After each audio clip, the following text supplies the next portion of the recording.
Empat ruang belajar di SDN 385 Lubuk Kapundung, Mandailing, Natal, Sumatera Utara ludes dilalap si jago merah. Petugas damkar setempat tidak bisa menjangkau lokasi yang berada di wilayah pelosok. Sementara warga sekitar tak mampu berbuat apa-apa melihat api sudah berkobar hebat. Sulitnya memperoleh sumber air di lokasi membuat warga tak dapat berbuat banyak untuk memadamkan kobaran api. Sementara petugas damkar setempat tak bisa mengakses lokasi kebakaran karena lokasi yang terlalu jauh terletak di pelosok desa.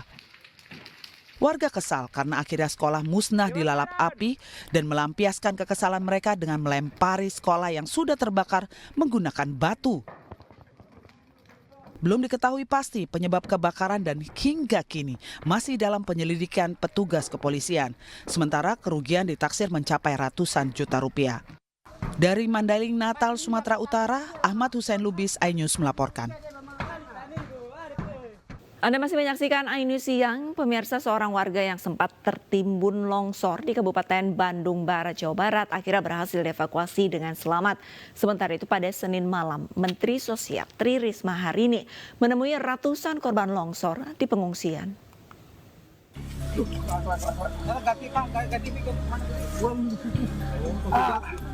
Petugas gabungan mengevakuasi salah seorang warga Kampung Gintung, Desa Cibenda, Kecamatan Cipongkor, Kabupaten Bandung Barat yang tertimbun longsor. Dengan menggunakan kain sarung, petugas menandu korban melewati jalanan yang terjal.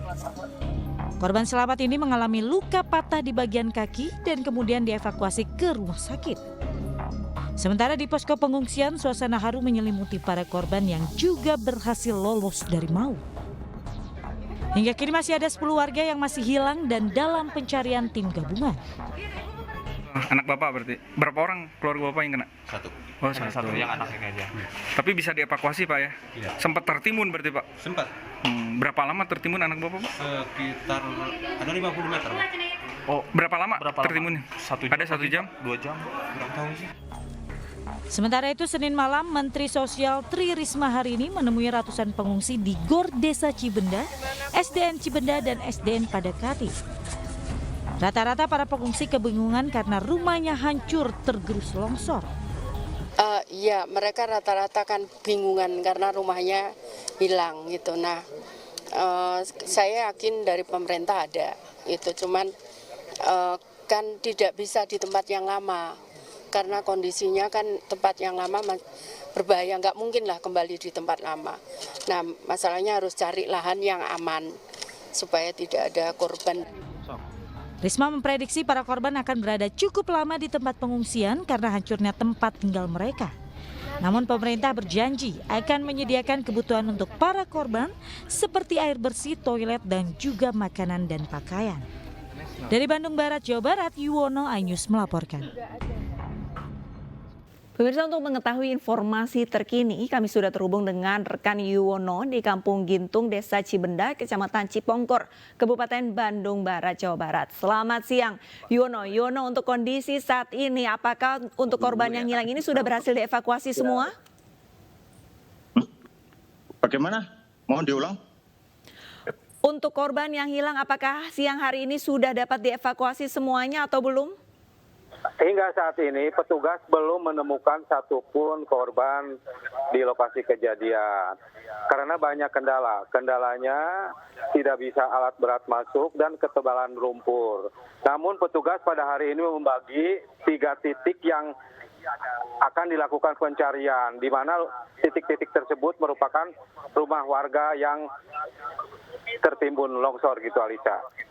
Yuwono, saya ingin mengkonfirmasi, kemarin sempat menemukan 1 warga yang dengan selamat. Ya. Lantas untuk jumlah korban yang hilang ini apakah masih 10 atau sudah berkurang menjadi 9, Yuwono? Jadi Alisa, itu korban yang diselamatkan itu pada saat penyelamatan kejadian. Evakuasi penyelamatan pada kejadian pada saat Minggu malam. Jumlah korban yang saat ini data terakhir adalah 10 orang yang tertimbun. Namun hingga kini petugas belum menemukan satu pun. Namun 3 titik sudah mengarah ke situ, Alisa. Baik, apakah ada tanda-tanda korban selamat di dalam longsoran, Yuwono? Jadi gini, kalau korban selamat sudah diungsikan. Nah ini korban-korban 10 ini yang dipastikan tertimbun, gitu Alisa. Yang kalau kita melihat lokasi seperti ini, kita tidak bisa ngomong dia selamat Alisa gitu. Namun ya sampai saat ini kendala aja lah, tidak ada alat berat yang bisa masuk ke lokasi kejadian. Petugas hanya melakukan evakuasi dengan cangkul, dengan air, dengan alat tradisional. Sedangkan tinggi tanah itu dimungkinkan 5-10 meter gitu Alisa. Yono, apakah tidak ada cara untuk memasukkan kendaraan berat ke lokasi? Betul. Sebetulnya kalau alat beratnya sih ada, cuman kendala masuknya tidak mungkin karena infrastrukturnya tidak bisa, jembatan dan petak-petak sawah yang dilewat, sehingga tidak memungkinkan alat berat masuk ke sini, yang kecil maupun yang besar. Jadi dengan alat seadanya petugas melakukan pencarian gitu. Jadi tidak mungkin alat berat masuk ke sini karena medannya tidak memungkinkan masuk gitu Alisa. Gitu. Baik Yono, terima kasih banyak atas laporannya langsung dari Desa Cibenda, Kecamatan Cipongkor, Kabupaten Bandung Barat, Jawa Barat. Jaga keselamatan dan kami masih terus menanti informasi dari Anda. Pemirsa, petugas gabungan dibantu warga terus melakukan pencarian terhadap korban longsor di Kampung Gintung, Kecamatan Cipongkor, Kabupaten Bandung Barat. Akses jalan yang terjal membuat evakuasi terkendala karena alat berat tidak bisa menjangkau area.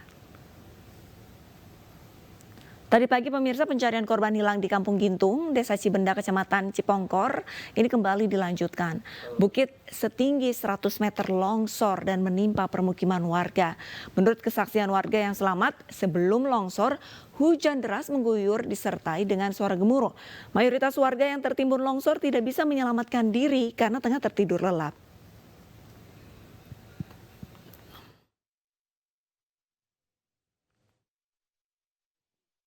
Dan pemirsa, untuk mengetahui proses evakuasi pencarian korban longsor, kami sudah terhubung dengan Kepala Seksi Operasi dan Siaga Basarnas, Bapak Supriyono. Selamat siang Bapak Supriyono. Terima kasih sudah bergabung bersama kami Pak Supriyono. Itu ya aman kita yang... Pak Supriyono, Anda sudah mendengar suara saya? Pak Supriyono, selamat siang. Selamat siang Pak Supriyono.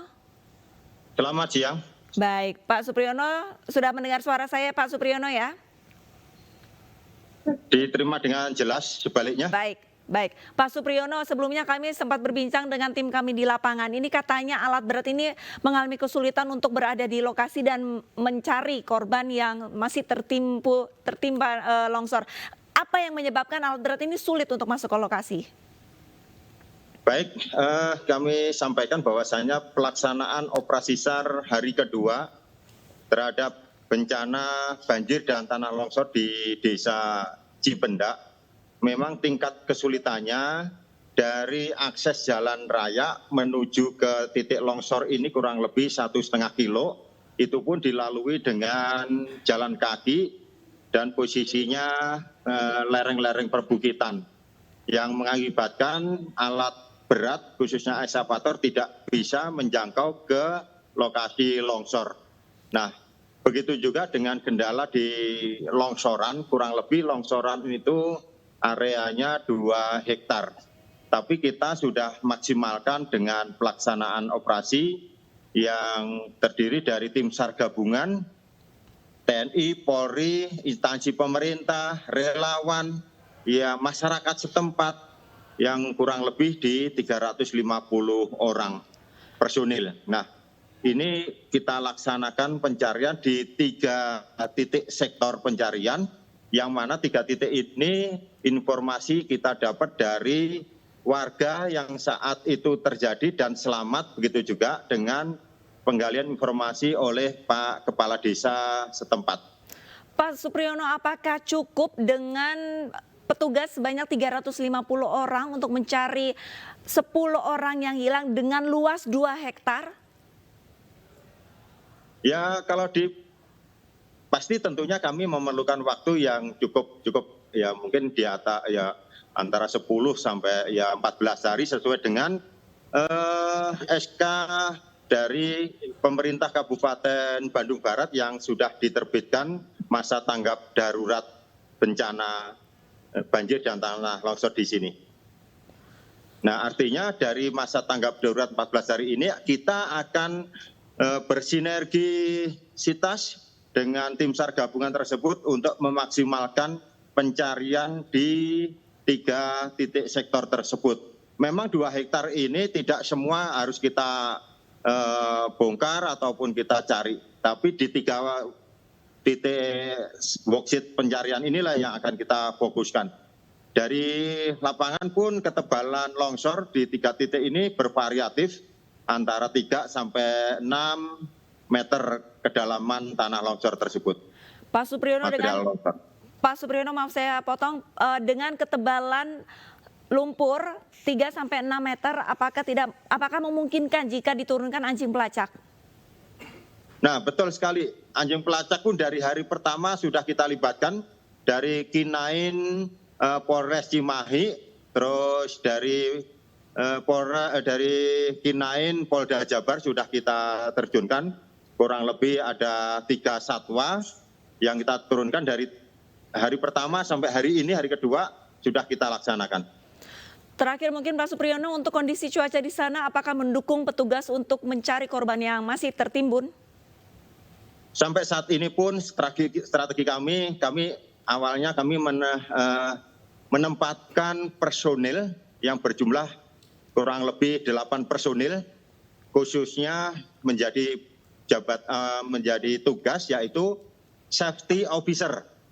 Di 5 personil ada di sekitaran kubah longsoran, itu kita tempatkan personil safety officer, begitu juga di worksheet tersebut kita tempatkan safety officer. Fungsinya apa? Pemantauan adanya ancaman bahaya yang nantinya segera diinformasikan di tim yang di lapangan. Nah, begitu juga pencarian akan kita maksimalkan. Baik, terima kasih banyak atas informasinya Pak Supriyono, dan kami masih terus menanti perkembangan terkini pencarian korban di lokasi. Terima kasih banyak Pak Supriyono.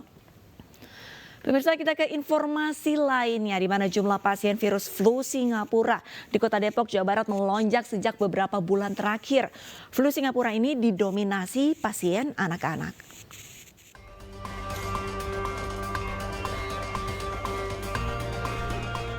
Jumlah pasien anak dengan kasus flu Singapura di Rumah Sakit Umum Daerah Kota Depok mengalami kenaikan sejak bulan Januari lalu. Flu Singapura juga dikenal dengan penyakit kaki, tangan, dan mulut dan merupakan penyakit menular. Flu Singapura umumnya menyerang anak-anak usia 5 hingga 10 tahun. Namun penyakit ini lebih rentan menyerang anak di bawah usia 5 tahun. Jumlah pasien virus flu Singapura di RSUD Kota Depok pada bulan Januari 1 pasien, bulan Februari 4 pasien, dan bulan Maret sebanyak 10 pasien. Flu Singapura itu kan sebetulnya penyakit virus ya, istilah self-limiting disease. Dia akan sembuh sendiri kalau orang tuh kuat. Itu gejalanya pada demam 1-2 hari, timbul ruam-ruam merah pada tangan dan kaki, dan biasanya juga pada mulut. Flu Singapura sebenarnya bisa sembuh dengan sendirinya jika daya tahan tubuh pasien kuat. Perawatan di rumah sakit diperlukan jika gejala flu Singapura dirasakan sudah mengganggu dan mengkhawatirkan. Kasus flu Singapura kian merebak akhir-akhir ini di Indonesia. Virus ini menjangkit mayoritas anak-anak, pemirsa. Lantas sebenarnya flu Singapura dan bagaimana pencegahannya, ini berikut selengkapnya informasinya. Yang pertama, pemirsa, ini flu Singapura ini merupakan hand, foot, and mouth disease, HFMD, atau penyakit tangan, kaki, dan mulut. Penyakit ini umumnya terjadi pada anak usia 5 hingga 10 tahun. Usia kurang dari 5 tahun ini menjadi lebih rentan terjangkit atas virus ini, pemirsa.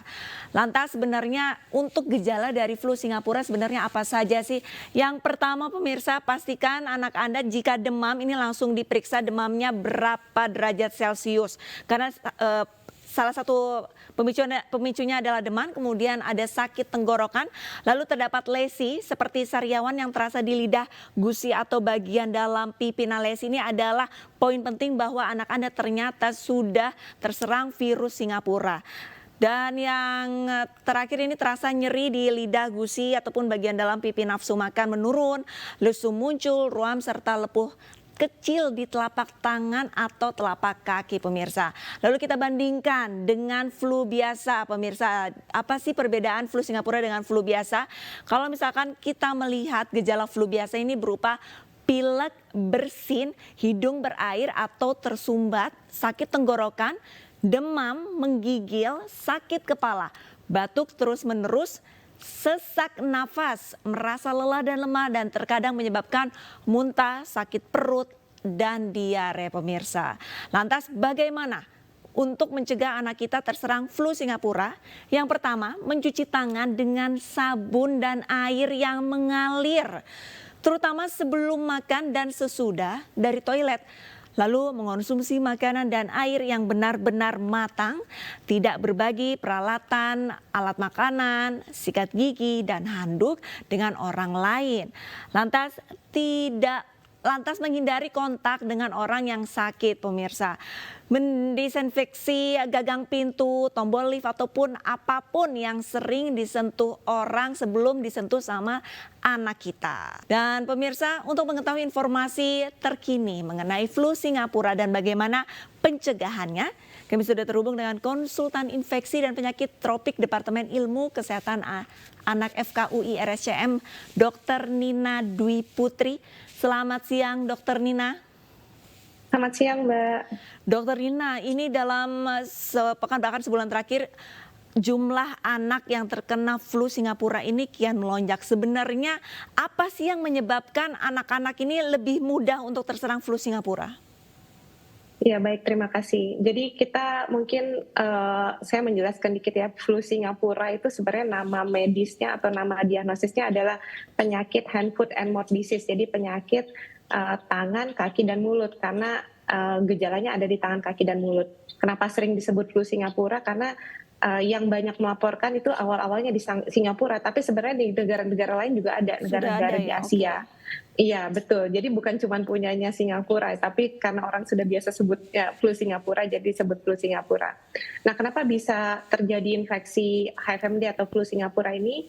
Jadi ini disebabkan oleh virus, ada setidaknya 3 jenis virus yang bisa menyebabkan, tapi utamanya adalah yang namanya enterovirus, Coxsackie virus, dan ecovirus. Jadi ada 3 jenis itu, tapi di kita yang paling banyak itu enterovirus dan Coxsackie virus. Nah, bagaimana cara penularannya? Sebenarnya sih cara penularannya itu biasanya tertular melalui orang yang sakit ya. Orang yang sakit, terutama dari lesi-lesi kulitnya, kalau tersentuh, apalagi dari liur gitu ya.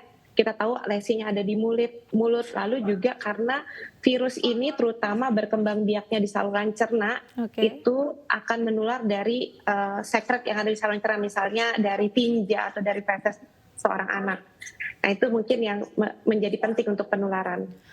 Berarti kalau kita lihat, ya, silakan. Baik, ya, sedikit lagi mungkin kalau kita lihat nih dari data-data di Dinas Kesehatan Jakarta sebenarnya yang punya data itu tahun 2022, kita lihat memang bulan-bulan April, Mei itu angkanya tinggi kalau kita lihat dari angka dari Dinas Kesehatan DKI Jakarta. Kenapa justru April, Mei yang jumlahnya kian tinggi, Mbak? Nah, itu mungkin kita belum tahu kenapa, tapi mungkin bisa juga terkait dengan udara dan sebagainya, bisa juga musim, tapi kita belum pasti tahu kenapa. Tapi dari data kita, itu memang peningkatan itu terjadi di April dan Mei, data dari Dinas Kesehatan DKI. Mungkin ini udah Maret ya, mau masuk ke April tuh kita perlu hati-hati. Dokter Nina, ini kan karena virus ini lebih sering menyerang anak-anak, lantas untuk rentan usia anak-anak ini paling rentan umur berapa terkena virus flu Singapura ini? Biasanya yang paling banyak terkena itu 5 ke atas ya, 5-14 tahun, karena mereka udah mulai kemana-mana, keluar sekolah, jadi kalau ada satu teman yang sakit itu bisa terkena. Tapi di bawah 5 tahun pun juga bisa. Dewasa lebih jarang terjadi, namun dilaporkan ada juga dewasa yang tertular dari anak-anak, jadi bisa. Tapi paling banyak 5-14 tahun. Yang kecil-kecil sekarang mulai banyak, tapi terutama yang sudah mulai keluar ke sekolah dan sebagainya, daycare dan sebagainya, banyak terjadi di sana. Baik, mungkin ada yang masyarakat ataupun penonton iNews yang awam. Nah, untuk flu Singapura ini apakah menyebabkan kematian nantinya, dokter? Secara umum flu Singapura ini tidak menyebabkan penyakit yang berat, umumnya gejalanya ringan dan akan sembuh dalam kurun waktu lebih kurang 1 minggu. Tapi ada beberapa kasus yang dilaporkan, terutama yang disebabkan oleh virus enterovirus 71, itu bisa menyebabkan kematian walaupun jarang. Jadi kalau kita lihat laporannya di negara Singapura, Malaysia, Taiwan, mereka melaporkan kasus-kasus yang berat walaupun juga jarang. Gitu, Lantas untuk cara menghindarinya seperti apa, dokter? Baik, yang paling penting adalah kalau misalnya ada anak-anak yang sakit, tentu saja jangan masuk ke sekolah atau ke daycare ya, itu kan sering bikin outbreak. Lalu yang kedua, cuci tangan itu penting sekali, terutama ini kadang-kadang anak-anak tuh bersentuhan, apalagi yang ada lesinya, terus juga dibersihkan, misalnya kalau ada yang air liur, anak-anak mohon maaf nih kadang-kadang suka menetes yang kecil-kecil itu juga, dan setiap habis ganti pampers atau misalnya habis ke kamar mandi itu harus cuci tangan. Nah saat ini sih sebenarnya sudah ada vaksinnya, sebenarnya sudah masuk di Indonesia, namun belum menjadi kebijakan pemerintah. Betul, sudah ada vaksinnya, tapi belum menjadi kebijakan pemerintah. Dan di beberapa negara juga memang belum rutin digunakan, tapi vaksinnya sebenarnya sudah ada. Baik, karena belum didukung sama pemerintah, masyarakat ini sebenarnya bisa memakaikan vaksin ini ke anak-anaknya? Saat ini baru dalam proses sudah diregistrasi ke Badan POM, nanti kita tunggu kebijakan lebih lanjut ya dari pemerintah ya. Baik, Dokter Rina, ini mungkin masih banyak warga yang mungkin belum berani memeriksakan anak-anaknya ataupun masih enggan memeriksakan anak-anaknya ke rumah sakit. Kalau misalkan pengobatannya apakah bisa dilakukan di dalam rumah saja? Secara umum bisa dilakukan di dalam rumah. Jadi yang paling penting anak-anak kalau kena HFMD kan ada demam ya biasanya ya. Betul. Jadi kita biasanya kontrol demamnya, terus jangan sampai dia dehidrasi karena kan malas minum tuh biasanya. Nah kalau anak-anak yang lebih besar yang sudah bisa kumur-kumur, ibu bapak bisa kasih kumur-kumur misalnya dengan air garam untuk menghilangkan nyeri di tenggorok, itu bisa dilakukan. Lalu yang paling penting harus memperhatikan tanda bahaya. Tanda bahaya tentu saja kalau dia nggak bisa minum kan karena dia banyak sariawannya. Terus kemudian karena demam juga pastikan kecukupan cairannya cukup. Jadi pastikan dia buang air kecilnya banyak gitu ya, yang harus dimonitor di rumah. Dan harus tahu tanda bahaya. Kalau demam berlangsung lebih dari 3 hari perlu diperiksakan ke dokter. Lalu kalau anak banyak tidur, kemudian ada kejang gitu ya, tidak terlalu aktif, perlu diperiksakan ke dokter karena walaupun jarang tetap saja ada beberapa kasus yang bisa menjadi berat. Mungkin seperti itu. Terakhir Dokter Rina, apakah ada makanan ataupun minuman pantangan untuk anak-anak yang terserang flu Singapura ini? Tidak ada, jadi boleh makan apa aja. Boleh makan apa saja. Baik, terima kasih banyak Dokter Rina atas waktunya sharing informasi mengenai flu Singapura bersama kami Ainus Siang, dan salam sehat dokter. Ya pemirsa, setelah KPU mengumumkan hasil Pilpres 2024, Capres Prabowo Subianto gesit menemui elit para polawan. Prabowo disebut ingin memperkuat koalisi dengan merangkul semua pihak dalam pemerintahan. Pasangan calon presiden dan wakil presiden nomor urut 2, Haji Prabowo Subianto dan Gibran Rakabuming Raka. Usai Komisi Pemilihan Umum mengumumkan hasil Pilpres 2024, Capres Prabowo Subianto gesit menemui parpol lawan. Opini bahwa Prabowo ingin memperkuat koalisi tak diragukan kala dirinya pernah berkata ingin merangkul semua pihak dalam pemerintahan. Saya kira kita harus berpandangan bahwa pertandingan itu baik, persaingan itu bagus, kompetisi itu kita butuhkan, rakyat perlu pilihan, kompetisi, persaingan, pertandingan. Tetapi sesudah pertandingan, sesudah persaingan, saatnya kita kerjasama, saatnya kita bahu-membahu untuk bangun bangsa kita. Itu saya kira yang paling penting ya. Tak lama setelah karpet merah yang digelar Partai Nasdem untuk Prabowo di Nasdem Tower, Partai Persatuan Pembangunan menyusul memberi ucapan selamat kepada paslon Prabowo Gibran yang memenangkan Pilpres 1 putaran. Ucapan selamat P3 kepada Prabowo Gibran disampaikan langsung oleh pelaksana tugas Ketua Umum P3 Muhammad Mardiono. Sementara itu, angket melalui DPR untuk wacana digulirkannya hak penyelidikan kecurangan pemilu 2024 dinilai tarik ulur maju mundur. Di sisi lain, sengketa pemilu telah dimulai. Kubu Anies Muhaimin dan Ganjar Mahfud telah mengajukan gugatan hasil Pilpres 2024 ke MK. Tim Liputan iNews melaporkan. Cawapres terpilih Gibran Rakabuming Raka membenarkan pertemuannya dengan Capres terpilih Prabowo Subianto. Ya, dalam pertemuan tersebut pemirsa membahas mengenai rencana penyusunan kabinet pemerintahan.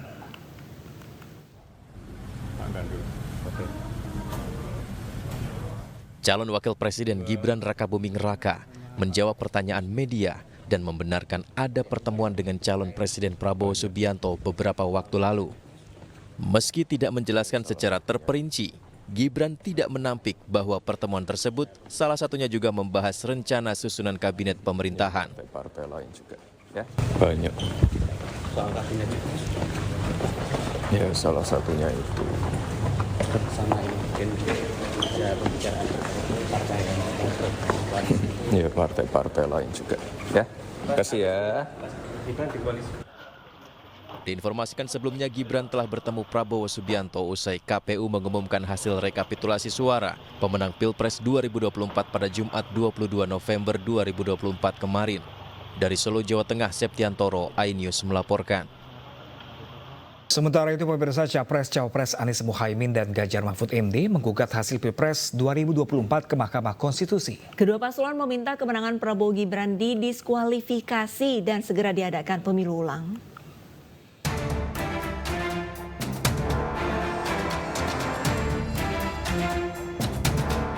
Capres-Cawapres nomor urut 3, Ganjar Pranowo, Mahfud MD, menggugat hasil pemilu Presiden 2024 ke Mahkamah Konstitusi.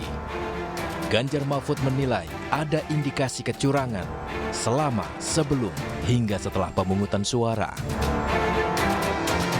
Tim hukum TPN Ganjar Mahfud resmi mendaftar ke Mahkamah Konstitusi pada Sabtu sore.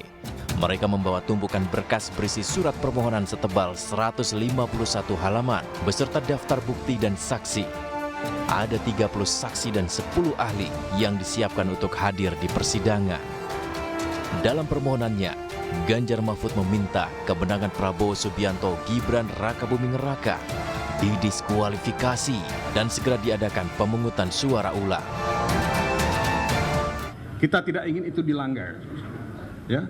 Nah, kita melihat asal muasal ini semua adalah nepotisme. Sekali lagi saya ucapkan, nepotisme yang membuahkan abuse of power, penyalahgunaan kekuasaan yang terkoordinasi. Ya. Nah, ini yang menjadi inti dari persoalan kebangsaan dan kenegaraan yang kita hadapi ini. Karena nepotisme itu melahirkan abuse of power yang punya ramifikasi, ya, yang begitu banyak. Nah, ramifikasinya apa? Yaitu putusan MK nomor 90, salah satu. Ya, itu ramifikasinya. Nah, Anda bisa lihat putusan MK-MK, putusan DKPP dan sebagainya. Nah, ramifikasinya yang lain apa? Intervensi kekuasaan. Kemudian politisasi bansos, itu ramifikasinya. Dan kriminalisasi kepala desa yang begitu banyak. Sebelumnya Capres-Cawapres nomor urut 1 Anies Baswedan Muhaimin Iskandar telah lebih dulu mendaftarkan gugatan hasil Pilpres ke MK pada Kamis pekan lalu. Mereka meminta pemilu ulang tanpa diikuti Cawapres nomor urut 2 Gibran Rakabuming Raka. Menurut tim hukum Amin, pencalonan Gibran bermasalah sejak awal. Sidang perdana perselisihan hasil pemilihan umum digelar Rabu 27 Maret 2024. Adapun putusannya akan dibacakan pada Senin 22 April 2024. Dari Jakarta, tim liputan iNews melaporkan. Hukum Prabowo Gibran mendatangi Mahkamah Konstitusi. Ya, mereka mendaftar untuk menjadi saksi dalam sengketa pemilu 2024. Tim hukum Prabowo Gibran tiba di gedung Mahkamah Konstitusi sekitar pukul 20:50 waktu Indonesia bagian Barat. Mereka datang untuk menjadi pihak terkait dalam menghadapi gugatan sengketa Pilpres 2024 yang diajukan kubu Anies Baswedan, Muhaimin Iskandar, dan Ganjar Mahfud MD di MK. Tim pembela Prabowo Gibran diantaranya Yusril Iza Mahendra, Otto Hasibuan, Hinca Panjaitan, Hotman Paris, dan Otto Hasibuan. Tidak memenuhi syarat formil, maka kami melihat bahwa berpotensi besar bahwa permohonan itu tidak akan dapat diterima. Itu yang paling mendasar. Karena apa? Alasan kami karena bahwa sengketa yang disampaikan sekarang ini sesungguhnya adalah dalil-dalilnya itu mengenai soal proses pelanggaran-pelanggaran di dalam. Sementara itu pemirsa, ratusan masyarakat antusias mengantri demi tiket mudik gratis yang disediakan pemerintah Kota Medan. Tahun ini Pemkot Medan menyediakan kuota sebanyak 6.000 tiket dengan 12 rute tujuan berbeda di Sumatera Utara.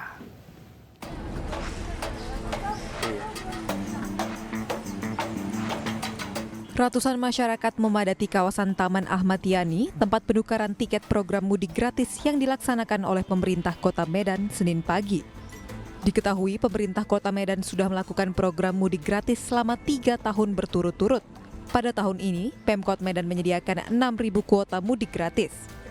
Waktu pengambilan tiket ini dimulai sejak tanggal 25 hingga 27 Maret 2024. Nantinya para pemudik akan diberangkatkan ke 12 rute berbeda di Sumatera Utara. Langkah untuk pengambilannya antri dulu, terus ambil antri baru dipanggil nanti nomor antriannya. Untuk pelayanannya alhamdulillah baik Bang. Terus respon juga dan nggak ada yang pilih-pilih kasih gitu lah ya Kakak. Sementara untuk keberangkatan penumpang mudik gratis ini akan dilaksanakan pada tanggal 6 sampai 8 April 2024 dan akan dilepas langsung oleh Wali Kota Medan Bobi Nasution. Dari Medan, Sumatera Utara, Ahmad Ridwan Nasution, iNews melaporkan. Ya pemirsa, hari ini memasuki 2 minggu jelang Lebaran, kondisi di stasiun kereta api Pasar Senen masih normal. Untuk puncak arus mudik KAI terhitung tanggal 8 dan 9 April 2024. Ya pemirsa, sebanyak 950.000 lebih tiket kereta api untuk keberangkatan arus mudik 2024 telah dipersiapkan PT KAI. 500.000 lebih tiket terjual hingga saat ini dengan sisa tiket kurang lebih mencapai 418.000 yang masih tersedia. Dari stasiun Pasar Senen, sebanyak 37 kereta api diberangkatkan, sedangkan untuk keberangkatan dari stasiun Gambir, sebanyak 39 kereta api keberangkatan. Namun, untuk puncak arus mudik dari PT KAI sendiri terhitung mulai tanggal 8 dan 9 April 2024. Selanjutnya, PT KAI sendiri menggelar mudik gratis, di mana PT KAI menyediakan 480 tiket gratis, di mana program ini terbuka untuk seluruh masyarakat Indonesia. Sementara itu pemirsa, di suasana di Terminal Kalideres belum terjadi pelonjakan pemudik. Diprediksi puncak arus mudik akan terjadi pada 7 hari jelang Idul Fitri atau pada tanggal 3 April 2024. Pihak pengelola terminal menyiapkan posko pengamanan terpadu yang berfungsi membantu pelayanan para penumpang dalam beraktivitas mudik. Selain itu, juga ada posko kesehatan untuk sopir bus demi memastikan setiap sopir dalam kondisi yang sehat dan juga prima.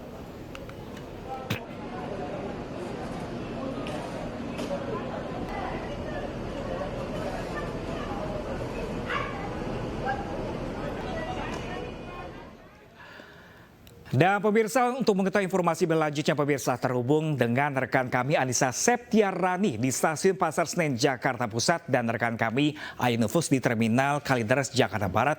Namun terlebih dahulu kita ke Anissa pemirsa di Stasiun Pasar Senen Jakarta. Halo, selamat siang rekan Anissa. Bagaimanakah penjualan tiket mudik di sana? Apakah sudah ludes terjual? Ya, selamat siang Pram dan juga pemirsa, seperti inilah suasana terkini di Stasiun Pasar Senen. Terpantau masih normal, belum ada lonjakan dari penumpang, dan untuk pelayanan masa angkutan Lebaran PT KAI mulai dari tanggal 31 Maret 2024 hingga 21 April 2024. Namun untuk puncak arus mudik dari PT KAI sendiri mulai dari 4 April hingga 10 April 2024 di mana tiket sudah terjual hampir 90%, dan dari informasi yang kami dapat PT KAI telah menyediakan sebanyak 950.000 lebih tiket keberangkatan dalam arus mudik 2024, di mana sudah sebanyak 500 lebih tiket terjual hingga saat ini. Jika Anda belum membeli tiket, jangan khawatir, masih terdapat tiket kurang lebih dari 400.000 lebih tiket yang masih tersedia. Dan dari informasi yang kami dapat per hari ini untuk keberangkatan dari stasiun Pasar Senen itu ada 37 kereta api keberangkatan, dan untuk stasiun Gambir ada 39 kereta api keberangkatan. Dan pemirsa, PT KAI sendiri menggelar mudik gratis, di mana PT KAI menyediakan sebanyak 480 tiket gratis, di mana program ini terbuka untuk seluruh masyarakat Indonesia, dan KAI memberikan ketentuan untuk mudik gratis, yaitu satu pemesanan dibatasi hanya boleh memesan maksimal 4 tiket. Untuk pendaftaran dapat dilakukan pada tanggal 25 hingga 26 Maret 2024 dimulai pada pukul 9 pagi hingga pukul 4 sore waktu Indonesia Barat di stasiun Pasar Senen. Dan juga pemirsa, pemesanan juga dapat dilakukan secara online tanpa harus melakukan pendaftaran terlebih dahulu melalui aplikasi Akses by KAI mulai tanggal 26 Maret 2024 pukul 2 siang waktu Indonesia Barat. Kembali ke studio. Jika di stasiun Pasar Senen masih terpantau normal, bagaimana dengan di Terminal Kalideres? Pemirsa, sudah rekan kami, rekan Ainufus di sana. Ya, apakah di hari ini ada para penumpang yang memudik lebih awal di sana?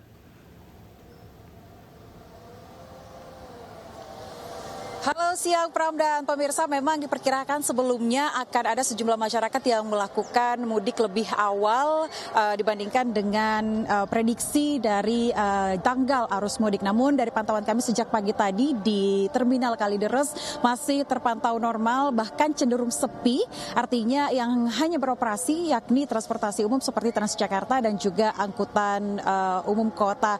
Dan berdasarkan dari informasi yang kami dapatkan dari pihak petugas Terminal Kalideres ini sendiri, memang sejak kemarin belum ada tanda-tanda para pemudik yang ingin berangkat lebih awal di Terminal Kalideres ini. Bahkan dari pihak petugas sendiri ini belum dapat mendata apakah tiket ini sudah terjual habis untuk keberangkatan dari ke Pulau Jawa, kemudian juga Pulau Sumatera, bahkan Nusa Tenggara Barat. Namun berdasarkan informasi yang kami dapatkan, memang untuk tanggal arus mudik sendiri ini akan dimulai nantinya pada tanggal 3 April 2024, yang mana untuk puncak arus mudik sendiri ini diperkirakan akan terjadi 3 hari menjelang Lebaran, artinya ini tanggal 8 hingga 9 April 2024. Dan untuk arus balik sendiri ini diprediksi akan terjadi pada tanggal 16 hingga 18 April 2024. Sementara itu memang untuk Terminal Kalideres sendiri ini tidak memberangkatkan para pemudik gratis, sehingga memang tidak ada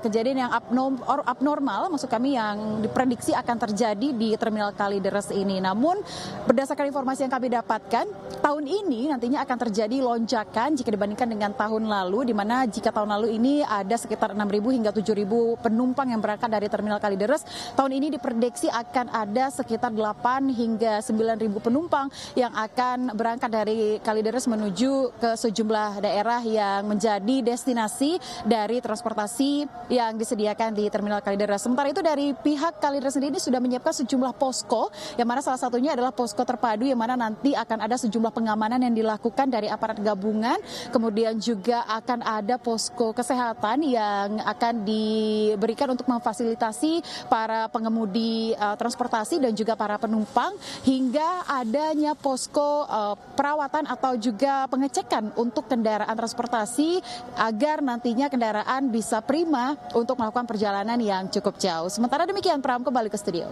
Baik, terima kasih banyak Ainufus langsung dari Terminal Kalideres, dan sebelumnya tadi sudah ada rekan kami Anissa Septiarani langsung dari Stasiun Pasar Senen Jakarta. Terima kasih dan tetap jaga kesehatan rekan-rekan. Ya pemirsa, takjil menjadi fenomena di bulan Ramadan kali ini, dan banyak orang dari berbagai kalangan, bahkan termasuk non-muslim yang memburunya di sore hari jelang berbuka. Bagi warga yang tidak biasa membawa uang tunai, kini para pedagang takjil semakin modern dengan menyediakan kris sehingga membuat transaksi semakin praktis.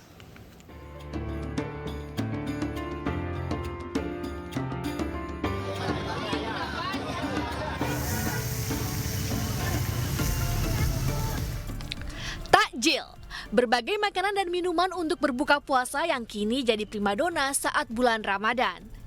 Tak hanya umat muslim yang sedang berpuasa, Banyak warga non-muslim juga ikut berburu takjil yang kini banyak dijajakan di pinggir jalan ibu kota dan sekitarnya.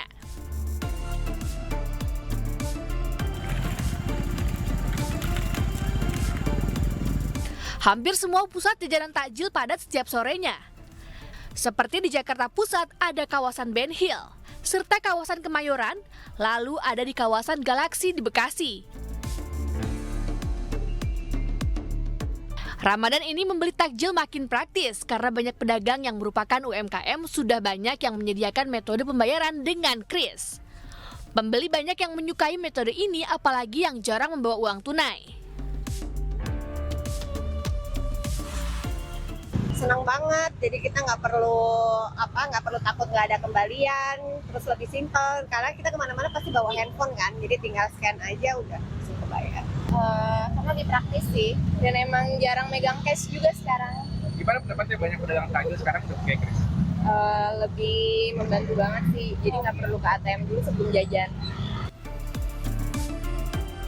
Sejumlah pedagang mengaku menyiapkan kris agar transaksi lebih cepat. Juga untuk menghindari masalah jika tidak ada uang kecil untuk kembalian. Kris apa Mas? BRI. Ngajunya gampang nggak Mas? Ngajunya gampang. Jadi lebih enak pakai kris atau cash Mas?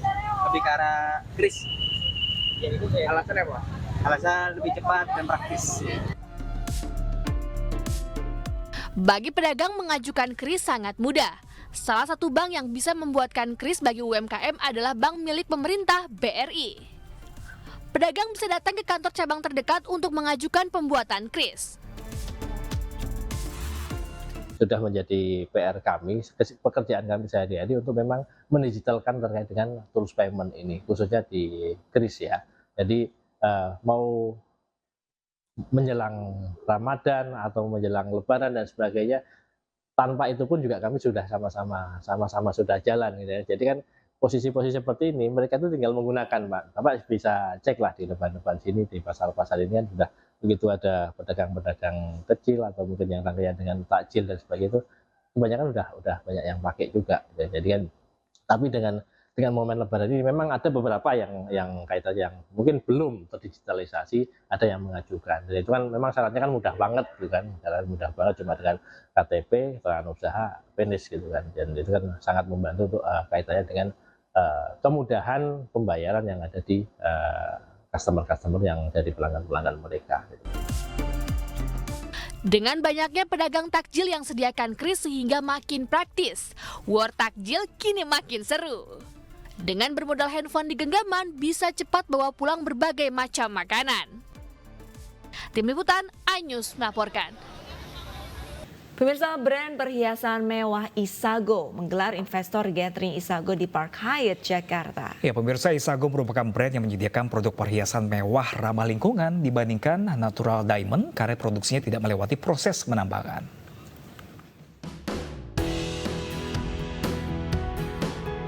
Isago hadir merepresentasikan keindahan, mendorong kepercayaan diri serta ekspresi diri yang positif bagi pemakainya.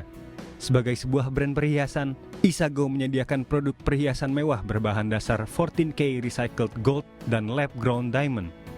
Beragam koleksi terbaru Isago kini dapat dimiliki masyarakat luas, seperti diamond letter charm, heart solitaire, diamond necklace, zodiac charm, dan tennis necklace. Startnya sekitar dari 600.000 sampai di bawah 100 juta.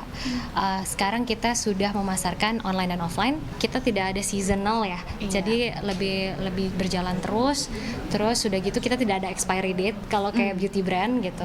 Jadi memang itu competitive advantage yang dimiliki sama bisnis perhiasan. Kita ada perhiasan salah satu adalah earrings with charms, and then we have horoscope with pendants, and then juga ada yang bisa engravable dan juga yang koleksi gelang dan kalung yang unik-unik dengan love and stars. Isago diharapkan dapat tumbuh dan berkembang di dunia jewelry karena lebih menarik dan harga lebih jauh terjangkau. Harapannya ya bisa diterima oleh pasar nanti pada saat soft launch maupun nanti pada saat grand launch. Terus apalagi? Terus bisa lebih mengedukasi juga kali ya, mengedukasi masyarakat tentang lab-grown diamond, tentang impact-nya juga. Produk perhiasan dari Isago hadir secara online seperti di Tokopedia, Shopee, serta website Isago. Isago launching eksklusif di Tokopedia pada 25 Maret 2024. Pembeli tercepat bisa mendapatkan perhiasan kalung gratis senilai Rp2 juta. Konsumen juga bisa mendapati produk Isago di Central Department Store, Grand Indonesia, dan Sarina. Dari Jakarta, Anissa Septiarani, Dimas Winardi, iNews melaporkan. Pemirsa, konser ngabuburit dan tablik akbar nikmatnya Ramadan di RTH Klero, Tenggaran, Kabupaten Semarang ini berlangsung meriah dan khusyuk pada Sabtu sore hingga malam. Tak hanya bernyanyi bersama band papan atas, mereka juga larut dalam sholawat Nabi Muhammad SAW.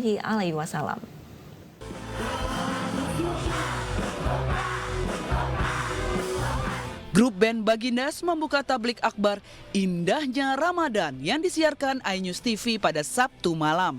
Ribuan pengunjung seketika mengikuti vokalis Andra yang membawa lagunya dengan penuh semangat.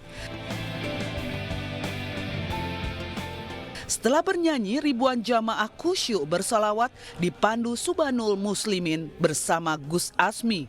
Banyak di antara jemaah yang larut dalam sholawat hingga menangis ketika semua berdiri untuk mahalul qiyam.